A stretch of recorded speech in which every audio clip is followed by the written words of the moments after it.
Peraí, deixa eu arrumar aqui. 3 horas depois. Fala, cinéfilos!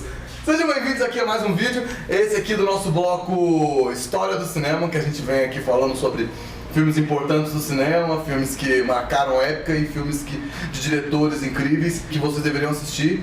E aqui a gente vai falar sobre talvez um dos melhores filmes de todos os tempos, dirigido por um dos melhores diretores de todos os tempos. Então, Akira Kurosawa, Os Sete Samurais. Roda a vinheta.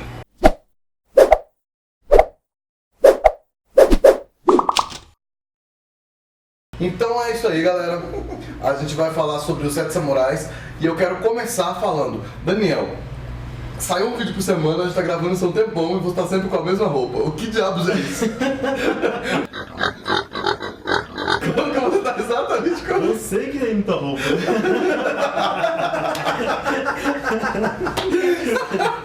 Temos que doar roupa pra isso. Hashtag doar roupa pro Daniel.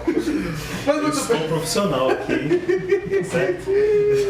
Uniforme de trabalho. Uniforme de trabalho. Mas muito bem, galera.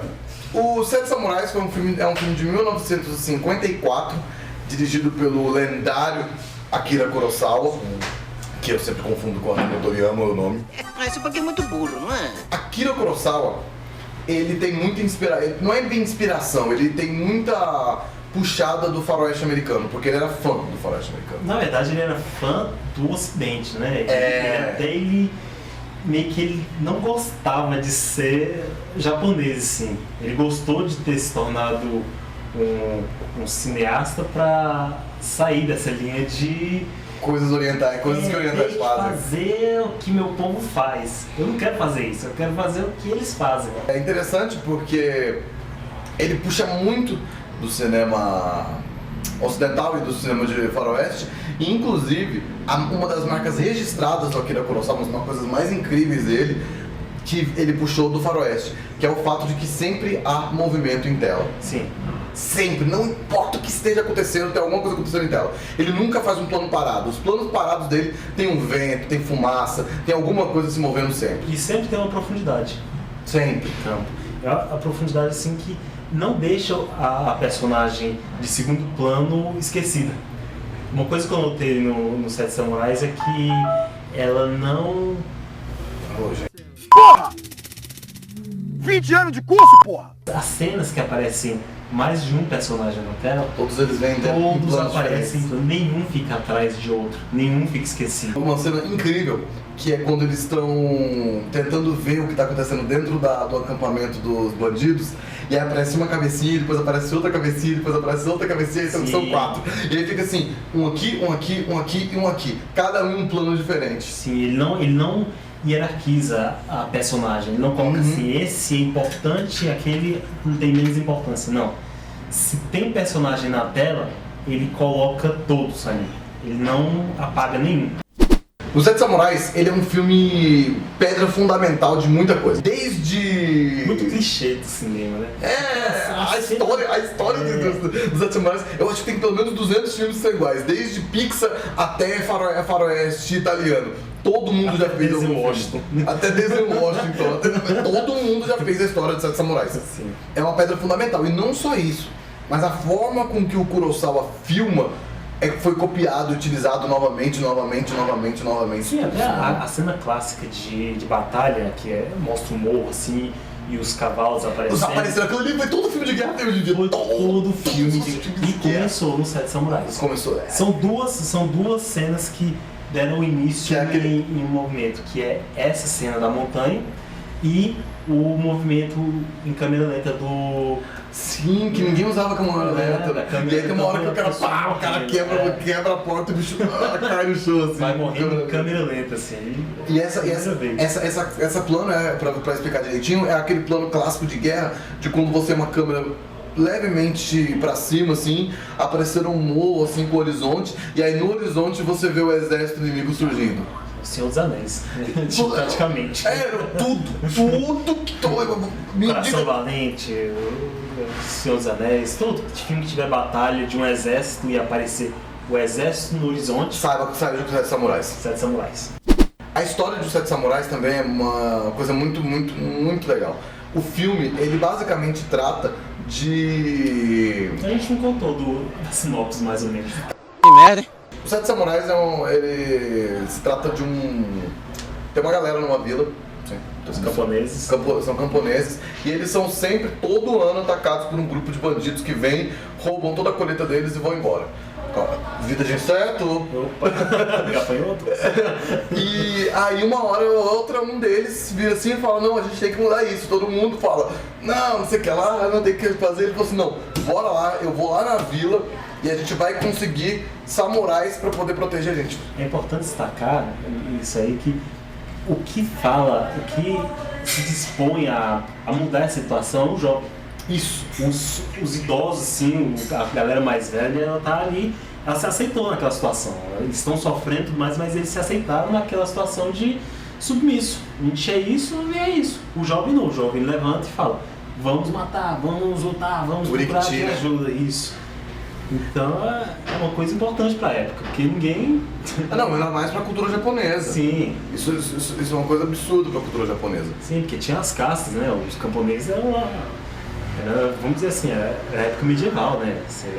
Então você passa em 1540 Era o século XVI. Século XVI.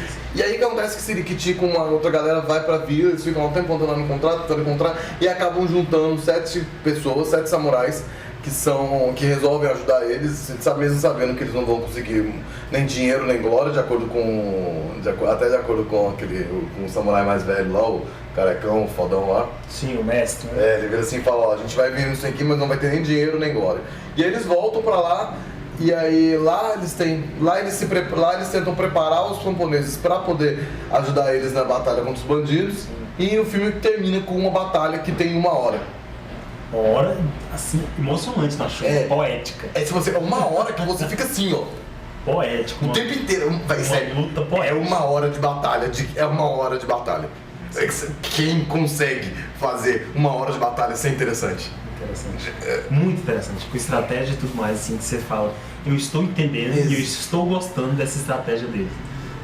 Que é uma coisa muito difícil, porque às vezes você assiste algum filme assim, genérico, você fala assim, uma estratégia legal, mas mas uma estratégia que você fala, funciona. Ele trata de alguns temas interessantes. O primeiro tema que você percebe ele tratar é o fato de que os samurais se colocam como superiores aos camponeses. E aí eles falam que os camponeses são mesquinhos, que os camponeses eles guardam as coisas, que os camponeses são medrosos, e aí em determinado momento do filme tem o discurso sensacional perfeito do Toshiro Mifune. É pelo ator Toshiro Mifune, que ele vira e ele fala alguma coisa você ganha. Pra mim é a melhor personagem. Ele é o melhor personagem. É o melhor personagem, é aquele que você fala assim, eu não dou nada por esse caractere. Aliás, só uma curiosidade, o Mifune, ele tinha sido chamado pelo Kurosawa para fazer o personagem o mestre? Não, ele ia fazer o Kyozo, aquele que é o samurai mais sério, que é o melhor espadachim, tinha chamado para fazer aquele lá. E aí o filme seria os 6 samurais. Só teriam 6 samurais. Só que o Kurosawa tem até uma fala dele que ele diz: 6 samurais sérios e sóbrios seria muito chato. Então ele resolveu colocar um personagem cômico um rebelde, um cara estranho no ninho. E aí ele deu o personagem pro Mifune. O personagem não tinha no roteiro. Não? Sabia não? Não tinha no roteiro original. Ele não foi colocado. Ele deu pro Mifune e falou: faça o que você quiser. Eles eram amigos, assim. É como se fosse Tim Burton e Johnny Depp hoje em dia. O Mifune aparece em quase todos os filmes. Yojimbo também. Yojimbo é muito bom. Mas, então, só que aí a questão é, quase tudo que o bicho faz ali naquele filme é improvisado. Improvisado, sim. Não, e a personagem dele, a construção da personagem dele é a melhor, assim. Você vê ele começando como nada e você vê a construção dele. Ele vai criando importância, criando cada vez mais importância. E ele vai cativando, porque você no começo você olha assim, pô, esse cara é chato, esse cara é vilão, esse cara... E é interessante porque ele faz o elo de ligação. Hoje nós temos a figura de linguagem do pleonasmo. sobre o tema que eu tava falando. Porque a questão o tema é, os camponeses são mesquinhos e ridículos. Os samurais são os nobres muito incríveis. E é Só que, importante destacar que nessa época, os samurais ainda não têm aquele status do século XIX. E os tudo mais. Eles eram sujos, eram mendigos. Que todo mundo era com mendigo. Porque o Japão nessa época estava sofrendo guerra civil, não tinha uma aristocracia bem definida, então era assim, eles eram mendigos. É tanto que o Faroeste pegou isso aí no Sete Homens e o Destino e colocou como pistoleiros. Um bocado de aqueles caras que vendem a sua arma por dinheiro. Sim.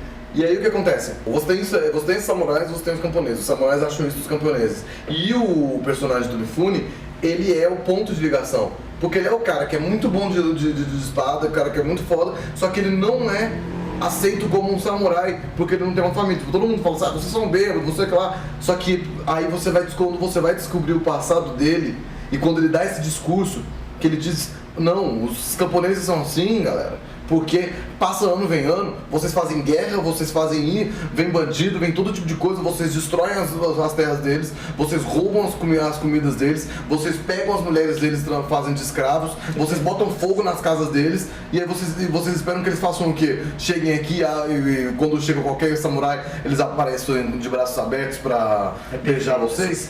Essa cena é perfeita. E aí e essa é o primeiro que o filme dá na sua cara, assim, que essa mostrar que, tipo, essa galera, eles são medrosos por um motivo, não é à toa que eles são medrosos. O que eu gostei é que ele não coloca as personagens em papel definido. Igual, ele não é o engraçado, o rebelde sempre. Ele tem aquele lado sério. Assim como o mestre, ele não é aquele mestre sábio e tal. Ele tem um lado humanitário, ele tem um lado cômico, que brinca com os outros. Entendeu? Ao mesmo tempo que cada Eles são pessoas, os personagens são pessoas. São muito humanitários, assim. E ao mesmo tempo que cada um tem uma característica. Você tem o mestre, você tem o rebelde, você tem o engraçado, você tem o caladão. O jovem aprendiz, o garotão lá que tá se iniciando. Tem o braço direito do velho, que é... Sim, o confidente lá, o velho amigo. E aí o filme se desenrola, com você pegando isso aí tudo.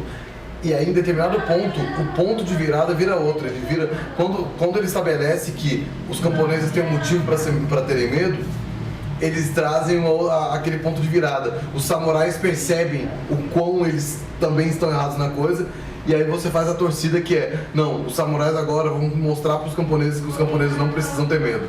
Sim. E no final do filme, até aquele mais velho fala, quem ganhou a guerra não fomos nós. Foram eles, os camponeses. E aí você fala, meu Deus.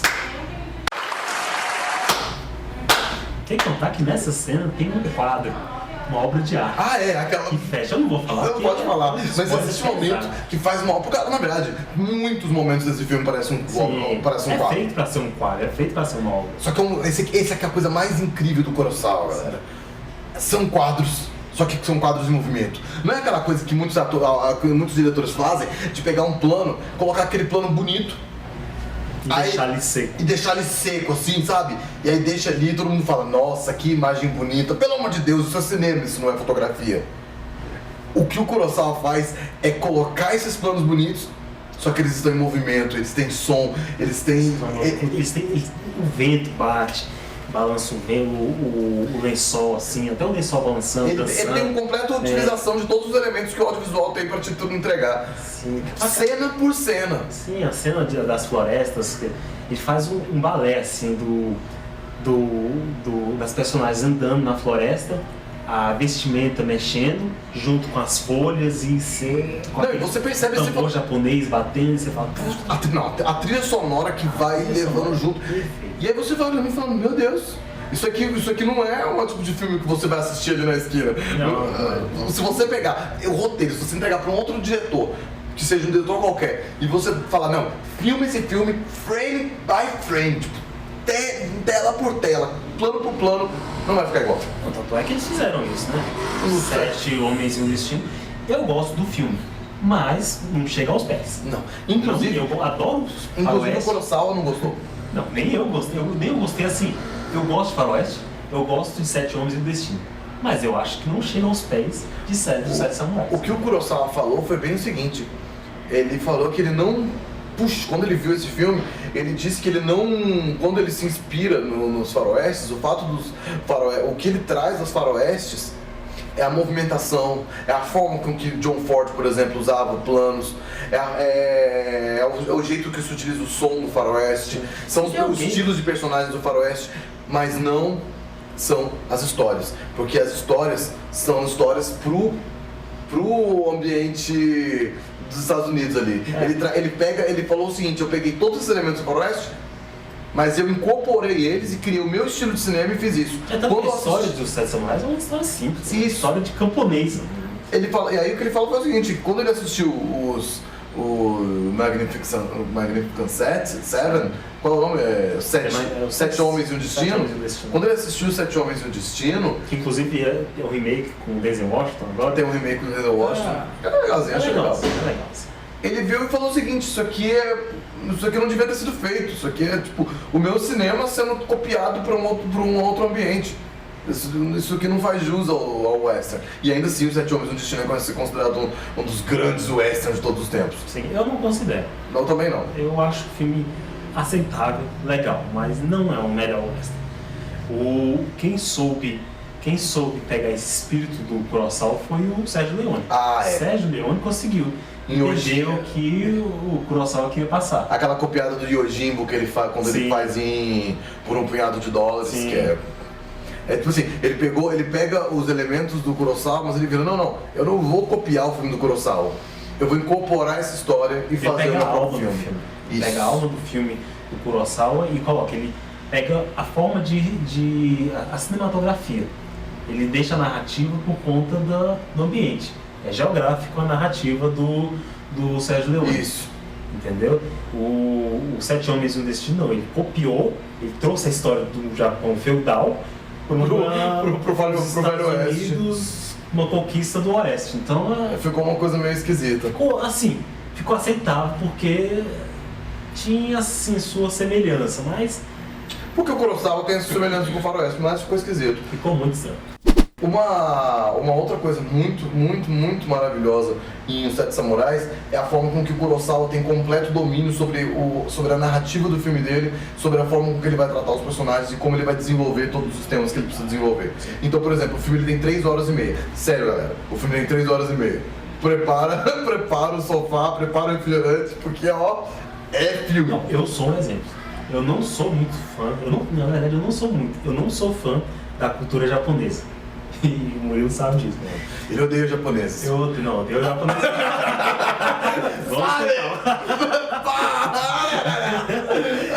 Mas eu não gosto. Japoneses não orientais, eu odeio orientais. Eu não gosto da cultura oriental. Mas Os Sete Samurais, com um filme de 1954, de 3 horas e meia, sério, eu coloco na minha lista de 10 filmes melhores. Porque assim, é fácil, muito fácil. E é um filme fácil, de 3 horas e meia que você assiste. Não, exatamente.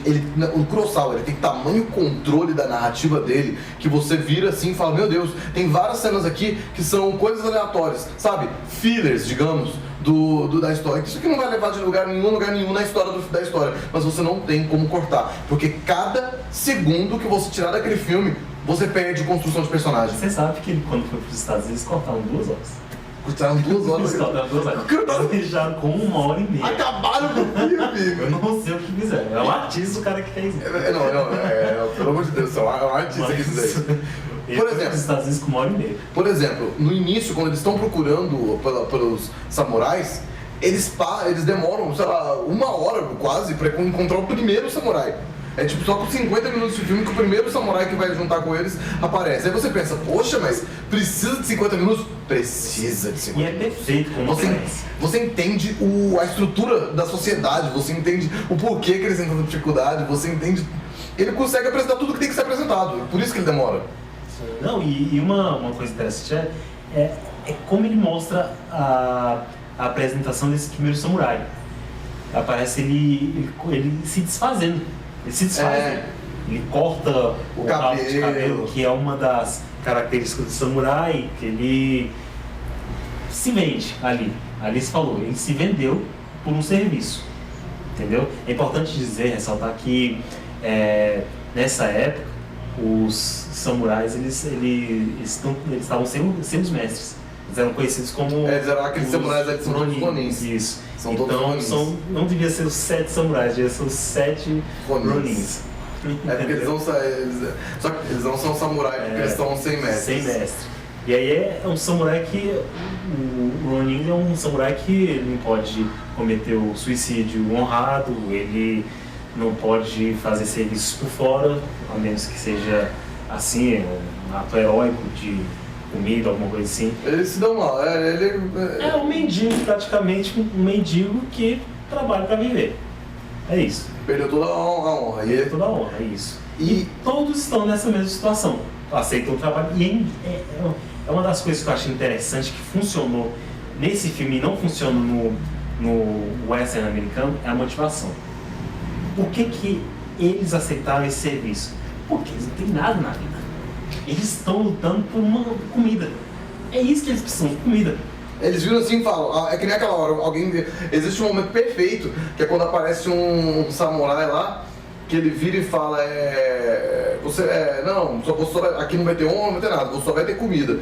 Aí o cara vira e fala, eu tô aspirando coisa a mais, ele vai embora. Daí a pouco ele volta. Mas era comida, né? Por quê? Porque todo mundo passando fome ali. Então, a motivação. Só que a questão é. Inclusive os camponeses estão passando fome. Sim. É assim, é como se você tivesse R$10 e oferecesse R$9,90 pro cara te ajudar. E o cara fala assim, pô, vou ter que fazer um trabalho por R$9,90. Mas o cara não tem R$9,90 e o camponês tem 10 ali pra comprar comida pra ele. Sim. Só que aí por isso que eu te disse que o filme ele toma esse tempo todo para se desenvolver, porque você precisa compreender tudo isso. Você precisa ver, por exemplo, como que os samurai eles saem de uma situação onde eu tô trabalhando para comprar comida eu vou terminar isso aqui pela honra e para ajudar esses camponeses, sabe? E você sem nenhum tipo de salto estranho. É completamente orgânico a forma com que os samurais se tornam parte daquela aldeia. E quando acaba o filme, eles não são parte daquela aldeia. E aí tem aquela quebra, assim, de repente você fala... Eles se tornam parte da aldeia sem se tornar parte da aldeia, porque eles não têm interação. Você vê que nenhum conversa, tudo bom, né? Só tem o mais fiel lá que chega pro cara lá, como é que você tá, não sei o quê, levanta, não sei o quê. Mas o resto não, o resto tá nem aí pra aldeia, mas eles fazem parte. E ao mesmo tempo não faz. Entendeu? Não, é isso que como a gente disse, é uma construção, é um controle narrativo inacreditável. É uma construção e ao mesmo tempo tem uma desconstrução rápida. Assim, é isso. Que te fala, caramba. E é uma coisa que é feita assim, por isso que a gente diz que quando você pega um filme desses, que tem 3 horas e meia, e a gente diz, você vai assistir 3 horas e meia de filme e você vai gostar, e não vai se arrepender, é porque você está de frente para uma obra-prima. Aquilo ali é uma das melhores coisas que o cinema mundial já fez. Então, até a próxima com Histórias do Cinema. Até mais.